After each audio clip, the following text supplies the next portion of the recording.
아파트는 솔직히 막 어느 정도 오름폭이 딱 끝이에요. 그래서 사이클을 잘 타야 됩니다. 근데 토지는 내가 딱 사놓고 오랜 시간 묵히면 묵힐수록 복리의 마법처럼 네. 꾸준하게 올라가기 때문에 이런 증여용으로는 저는 땅만한 게 없다고 봅니다. 그렇죠. 주식도 해줄 필요 없고 저는 무조건 땅이 제일 좋다고 봅니다. 예. 자, 이번 시간에도 새만금 투자 소액 매물 소개해 드리도록 하겠습니다. 네, 이번에도 2종 주거지역. 네.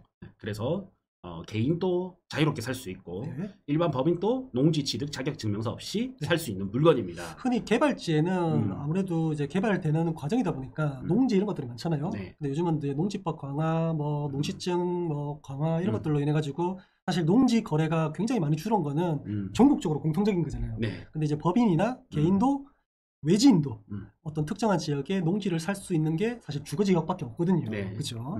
그래서 오늘은 그런 매물 저희가 소개시켜 드리도록 하겠습니다. 네. 자, 위치는 네. 라온 프라이빗 바로 앞에 있는 땅이고요. 네. 바로 남측편에 있는 땅이고, 자, 이제 지적 편집도로 보시면 요렇게 이 짜투리 땅 두 필지입니다. 네. 요렇게 선이 잘 안 꺼지는데 자, 이렇게 두 필지고요. 네. 바로 아파트 바로 밑입니다. 맞습니다. 네, 요렇게 아파트가 들어오면서 도로가 새로 나면서 남은 짜투리 땅이에요. 짜투리 땅입니다. 네. 자, 재원 설명해 주시죠. 네. 자, 소재지는 전북 부안군 부안읍 엉덩이에 위치한 토지 매매 물건이고요. 네. 두 필지입니다. 네, 용도 지역은 2종 일반 주거 지역입니다. 전체 토지 면적은 44평이고요.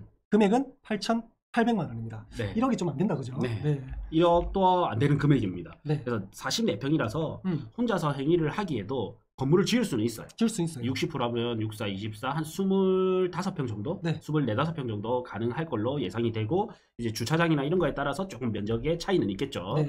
자, 그리고 이제 현장 위치 바로 가보겠습니다. 네. 자, 이래서 랜선으로 바로 지도를 보면서 가보시죠. 부안 시내 중에서도 봉릉리라는 지역은 아무래도 아파트가 그나마 밀집되어 있는 지역 아니겠습니까? 네. 최근에 다 네. 들어온 아파트들이죠. 네. 자, 요 아파트들입니다. 그래서 로드뷰를 보겠습니다. 부안에서 가장 신축. 네. 여기 부안에서 가장 신축 아파트. 500세대면 이런 이제 5만 인구 정도가 되는 부안군에서는 굉장히 큰 대단지입니다. 세대입니다. 네, 대단지입니다. 여기 이제 부안 라운 프라이빗, 네. 여기가 오투그란데. 네. 이렇게 아파트가 새로 두 개 다 새로 들어왔고요. 이게 이제 아파트가 나면서 새로 생긴 도로입니다. 아유, 너무 깨끗해졌어요. 네. 네. 그리고 이쪽이 이제 보시다시피 여기에도 부출구가 있죠. 부출구에서 나오면 바로 요 땅들입니다. 맞아요. 바로 요 땅과 또 이제 요 땅. 네. 그래서 두 필지 여기까지 네, 여기까지입니다. 네. 그래서 이 땅 같은 경우에는 이제 아파트 출구 앞이니까 네. 혼자 작은 건물을 지어서 소매점 같은 거 있죠. 그렇죠. 그런 걸 하기에도 괜찮아 보이고요. 또 아니면은 조금 장기적으로 알박기처럼 이제 이 땅들이 다 요 277-1번지 사람은 요 두 개를 너무 사고 싶을 것 같아요. 그럴 것 같아요. 그래야 이게 있어야지 토지 가치가 확 올라가기 때문에 그냥 이거를 사서 그냥 기다려도 좋을 것 같고 그냥 내가 작은 소매점을 해서 뭐 월세 받는 용 수익형 부동산으로 들고 가셔도 괜찮을 것 같습니다. 네. 그리고 여기까지는 이제 아파트가 생겼지만 사실 위치는 요 블럭 있죠. 그 블럭이 좀 더 좋죠. 네, 요 블럭이 더 좋거든요. 네. 그래서 보시면 여기 회색깔로 도로가 나려고 네. 표시가 되어 있지 않습니까? 네. 그러면 요 부지가 또 뭔가 개발하기에 괜찮아요. 여기도 여기 보시면 도로가 나려고 네. 하고 있고 지금 이런 데가 다 도로가 난 겁니다. 맞습니다. 새로. 네. 예전에는 여기 도로가 없었거든요. 로드뷰로 한번 보실게요. 지금은 여기 도로가 아파트가 들어오면서 도로가 났다. 이게 23년 6월달 모습이고요. 네. 21년 이렇게 도로 조금 막 나고 있죠. 20년 네. 네, 도로 조금 있고 19년 볼까요? 19년만 해도 도로가 없습니다. 네, 없습니다. 네, 도로가 없고 이랬던 게 이제 이렇게 바뀐 겁니다. 이렇게 도로가 새로 네. 그래서 이제 메인 도로를 통해서 이렇게 들어갈 수가 있죠. 깔끔하죠. 2차선 네. 도로가 이렇게 내 땅 앞에 탁 난다. 너무 기분 좋은 일 아니겠습니까? 네. 지금은 이제 이 땅에 접근하기 위해서는 이런 원형 교차를 통해서 요렇게 오거나 요렇게 오거나 아니면 요거를 요렇게 둘러서 이래 와야 되는데 네. 나중에 요 도로가 딱 생겨버리면 네. 바로 그냥 요렇게 올 수가 있으니까 뭐 혹은 요런 식으로 올 수 있으니까 훨씬 접근성도 좋아질 겁니다. 저는 뭐 토지의 가치를 어떻게 보느냐에 따라서 달라지겠지만은 제가 보는 관점은 주변에 사람들이 얼마나 많으냐, 그게 흘러가는 유동인구냐, 아니면 그 인근에 계속 상주하는 고정인구냐, 뭐 이 차이에 따라서 토지의 가치가 굉장히 많이 달라진다고 생각하거든요. 네.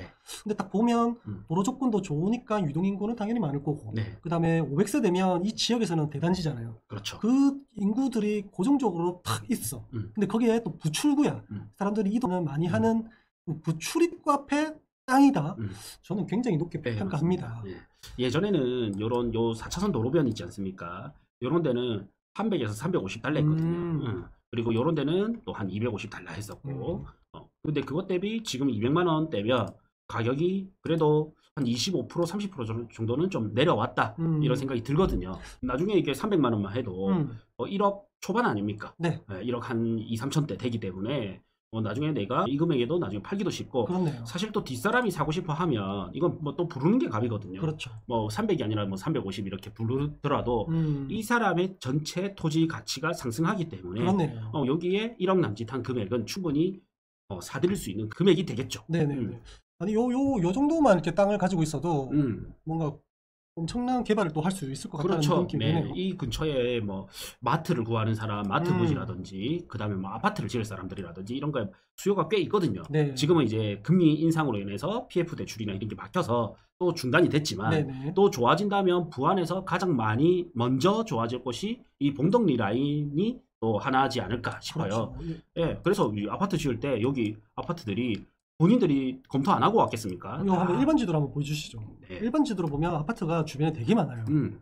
자, 여기 오투그란데 있고 여기 라운프라이빗 있고 또 위에도 있어요. 네, 하이안. 하이안 아파트도 있고 왼쪽에도 이게 들어오기 있고. 전에는 여기 거의 대장급이었죠. 네. 이 동네에서는. 왼쪽에도 또 이제 이제 미소가의 봉덕 주공 아파트 이래 있기 때문에 이래 보면 진짜 이 라인들이 딱 빼고 다 아파트가 있지 않습니까? 그렇군요. 네, 그러니까 뭐 다음에 아파트가 들어온다면 요 라인들 속에서 뭐가 들어와야 되고 그런 거 대비 이쪽에 기반 시설이 부족하다 보니까 이렇게 계획도로가 딱 날려고 이렇게 그어져 있습니다. 이거를 또 토지임으로 들어가서 본다면 이제 계획도로가 어떻게 나 있는지 좀 더 명확하게 봐야 되지 않습니까? 네.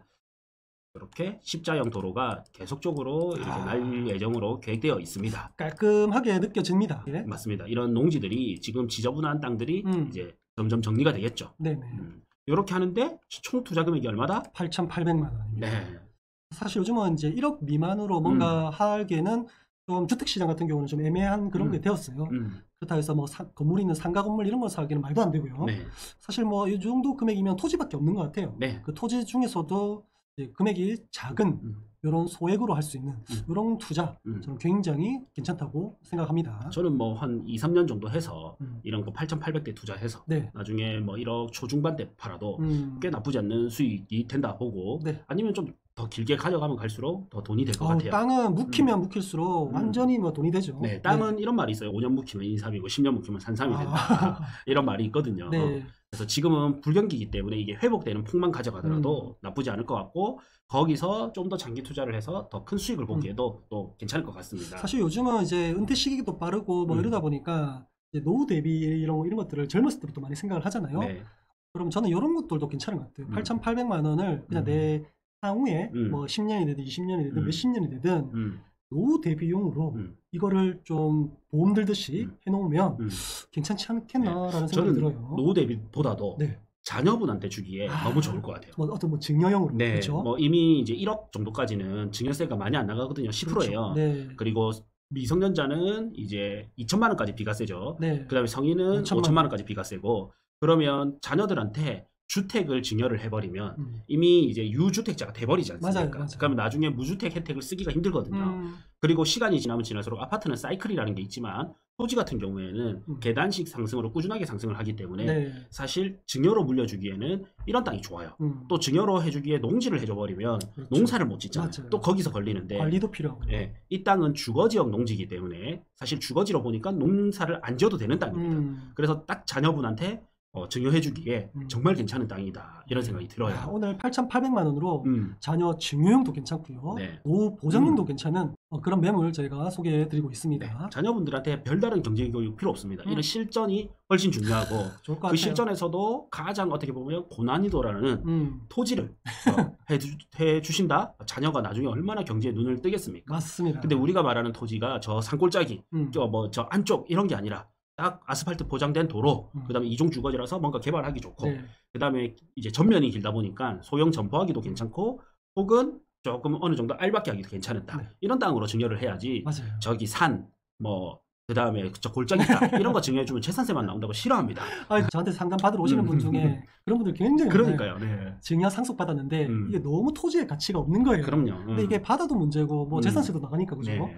안 받기도 좀 아깝잖아요. 그렇죠. 그래서 그런 것보다 이런 거 딱 증여 해주시면 확실히 네. 나중에는 큰 살림 미천 아니겠습니까? 맞습니다. 저는 이제 예전에 10년 전, 15년 전 해서 제주도라든지 세종시, 평택 이런 데서 좀 도로 물고 있는 땅들을 증여받았던 분들은 완전히 이제 팔자가 바뀌었는데, 근데 아파트는 솔직히 막 어느 정도 오른 폭이 딱 끝이에요. 그래서 사이클을 잘 타야 됩니다. 근데 토지는 내가 딱 사놓고 오랜 시간 묵히면 묵힐수록 복리의 마법처럼 꾸준하게 올라가기 때문에 이런 증여용으로는 저는 땅만한 게 없다고 봅니다. 그렇죠. 주식도 해줄 필요 없고 저는 무조건 땅이 제일 좋다고 봅니다. 이 땅을 투자하려면 어떻게 해야 됩니까? 나무부동산 용소장을 찾으시면 저희가 친절하게 상담해 드릴 테니 전화 주시기 바랍니다. 네, 용기 내셔서 전화문의 꼭 주시길 바라겠습니다. 네.